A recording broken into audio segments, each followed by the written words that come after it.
E aí, gente, tudo bem? Quanto tempo?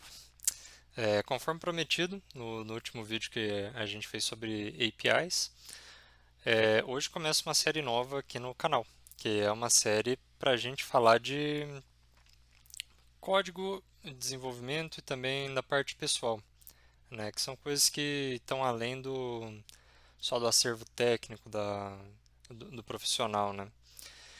Então, a gente vai começar aqui um quadro que se chama Open Source, que eu acho que é um nome bem assim, bem interessante para a gente falar de código aberto, né? O que significa open source? Quer dizer que ele está ali com é, as fontes dele estão abertas para consulta. Então isso daqui nada mais é do que um bate-papo, né? Do que e para trocar experiências realmente, né? Futuramente penso em convidar o pessoal aqui para trocar uma ideia, outros desenvolvedores também, pessoas que trabalham com data science e até pessoas de outros ramos, né? Tem amigos que trabalham em várias áreas, então é legal assim para, né, dar uma visão geral, né? Que é mais do que simplesmente desenvolver. Então, hoje eu quero apresentar para vocês uma coisa que eu julgo bem importante, que é você saber utilizar ferramentas para resolver problemas de vários modos diferentes. Então, aqui, que eu vou apresentar? Interface entre sistemas. Mas o que seria essa interface entre sistemas? É, Hoje eu vou apresentar uma interface que é muito utilizada, que é executar código em C++, né, ou C++, ou C, dentro de Python. Que como o Python ele é procedural, né, ele é uma linguagem que pode trabalhar com scripts e simplesmente executar código. Então é muito interessante porque é fácil você fazer essa tangente entre um código e outro. Então, vou mostrar aqui basicamente no notebook que eu já fiz, deu um pouco mais de trabalho, porque tive que montar aqui o programa em C++ e trabalhar ele, fazer funcionar do jeito satisfatório. Então, vamos lá. Primeiramente, o código em C++. Essa aqui é uma linguagem bem mais antiga, uma das primeiras linguagens orientadas a objeto. Ele é uma herança do C, que é uma linguagem bem antiga, que nem era orientada a objeto ainda. E o que a gente está fazendo aqui? Esse programa ele está gerando uma sequência de Fibonacci. E tanto o C como o C++ eles se aproveitam muito de iterações. O que é uma iteração?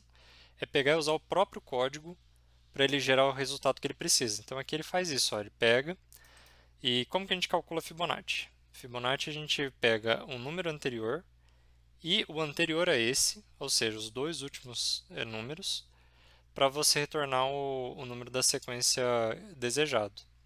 Então, o que seria isso? Eu vou escrever aqui,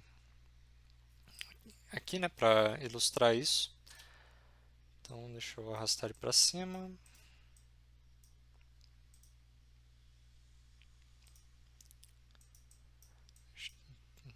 Tentando jogar ela para cima aqui, eu não estou conseguindo, enfim, vamos lá. Então, o que quero dizer com isso é o seguinte, ó, Fibonacci vai funcionar da seguinte forma. O termo inicial é 1, né, que seria o equivalente ao termo 0. O segundo termo também é 1. E agora ele vai começar a somar. Ele tem 2, então 1 mais 1, 2. 1 mais 2, 3. 2 mais 3, 5. 3 mais 5, 8. E por aí vai. Então, basicamente é isso. Essa daqui é a sequência de Fibonacci. Sequência de Fibonacci. Por que eu estou trazendo esse tema? Porque na pós, um tempo atrás, a gente estava trabalhando só com sequências numéricas. O professor focou bastante nisso. E aí ressuscitou um pouco do que a gente aprende lá no ensino médio e tal, e eu falei, não, vou fazer Fibonacci aqui que é interessante para mostrar um exemplo. Então, aqui a gente está importando o pacote OS, né? E o que esse pacote OS vai fazer? Ele vai permitir a gente usar scripts dentro do nosso sistema operacional. Tem muitas outras operações, vale a pena conferir o OS. A gente geralmente usa ele para trazer variáveis de ambiente. Aqui a gente vai usar o system, que executa um comando do sistema. Então, o que aconteceu? Aqui nesse código, ele vai pegar, vai fazer a sequência de Fibonacci, ele vai usar esse vetor aqui de argumentos de entrada, por isso que ele tem, por exemplo, esses 5 aqui. Ele quer os 5 primeiros termos da sequência de Fibonacci. Então ele vai pegar e vai injetar esse valor aqui dentro, né, no main. Então na execução ele vai pegar, vai buscar esse termo dentro do vetor que tem a segunda posição, né, que é o 1. Ele vai transformar para inteiro. Então ele vai pegar o valor aqui, que era uma string, e transformar de volta para o inteiro. E aí ele vai consumir esse valor aqui. Então o que ele vai fazer? Ele vai sair de 0 até o número inteiro que a gente colocou. E ele vai iterar, né, jogando isso para dentro de uma string. E aí ele vai pegar e escrever esse arquivo result.txt e ele vai fechar no final. Nada mais que isso. É bem mais verboso que Python, né? Daria para fazer isso aqui em umas 4 linhas de código em Python, por exemplo, né? 4 ou 5. E aqui a gente tem, ó, 47 linhas. Fica bem mais verboso. E a gente vai justamente comparar isso, né? Um código que ele é bem mais verboso, né? Se na linguagem certa, ele pode ser muito mais produtivo do que um código escrito em poucas linhas. E é isso que eu quero mostrar. Então, o que a gente vai fazer aqui? Esses aqui são os testes que eu fiz, então, que eu estou gerando. Estou gerando aqui o Fibonacci até a quinta ordem, que ele não vai retornar nada. É aqui que está a magia. Ó. Então, aqui, ó, essa aqui é só a contagem da linha.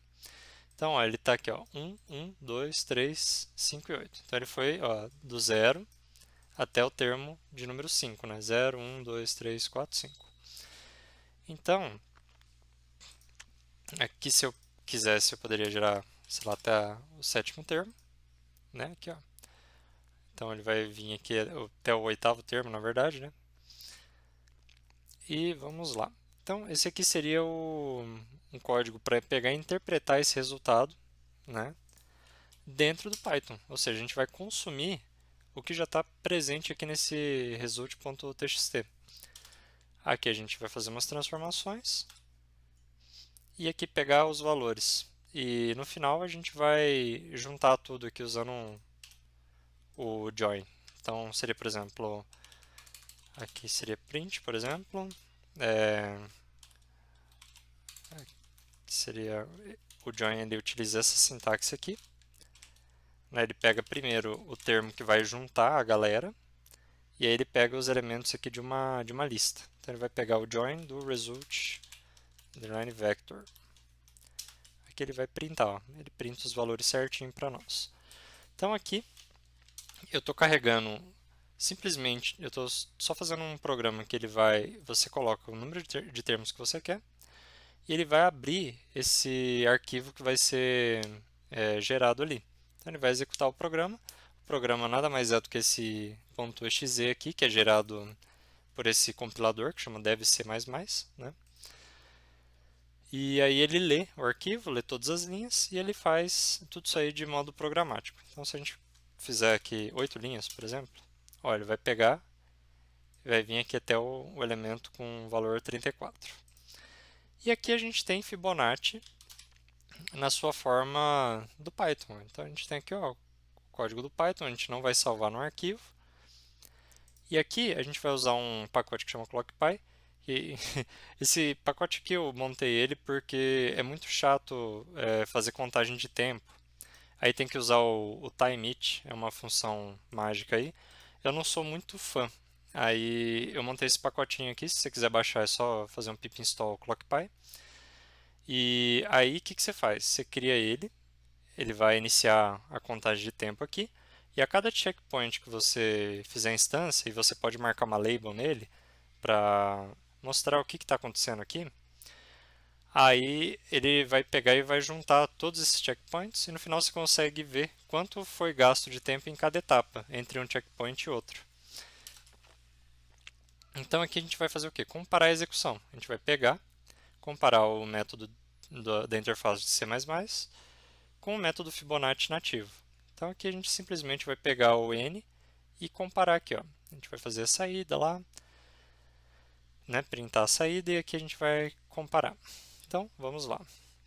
Se a gente pegar e comparar essa execução utilizando a interface em C++, ó, a gente gasta 0,11 segundos, enquanto que no Python o valor fica irrisório, ele fica muito baixo e aí ele nem vai contabilizar aqui. Então, beleza. Se a gente fizer aqui para 10 elementos, por exemplo, ó, continua no mesmo esquema aqui, né? E se a gente executar algo mais robusto, que é uma sequência com 30 elementos, por exemplo. Ó, aqui a gente já consegue verificar qual que é a verdadeira vantagem.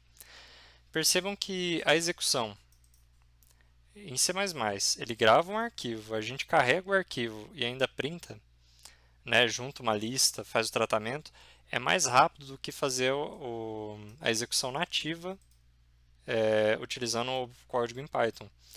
Então, ó, a vantagem é muito grande, basicamente 10 vezes mais rápido do que simplesmente se a gente tivesse executado da maneira convencional.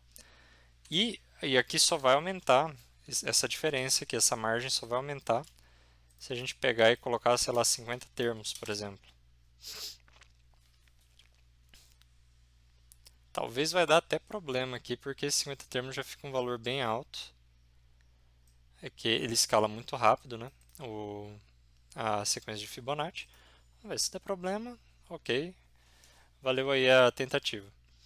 Mas enquanto isso, é isso que eu queria frisar. Muitas vezes a gente pode resolver as coisas olhando para linguagens diferentes.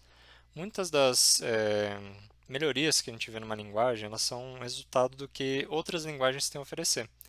Então não existe isso, a melhor linguagem do mundo. Existe linguagem simples, existe linguagem complexa, existe linguagem verbosa, existe linguagem de sintaxe fluida. Mas não existe isso de uma linguagem melhor que a outra. Então tudo vai depender de como você faz uso disso. E, bem, era esse o questionamento que eu queria deixar aqui, né? E trazer esse ponto também. Muito obrigado por assistir o vídeo. Se der certo aqui, eu vou colocar no final do vídeo. Caso não, você já sabe se deu errado aqui a execução. Então, muito obrigado e se inscreva no canal se estiver gostando. E compartilhe aí para ajudar a divulgar o conhecimento que está sendo trazido aqui. Também pode mandar sugestões, fico feliz com isso, né, de ter feedback do pessoal, até para, né, saber o que as pessoas querem saber. Então, obrigado e até o próximo vídeo.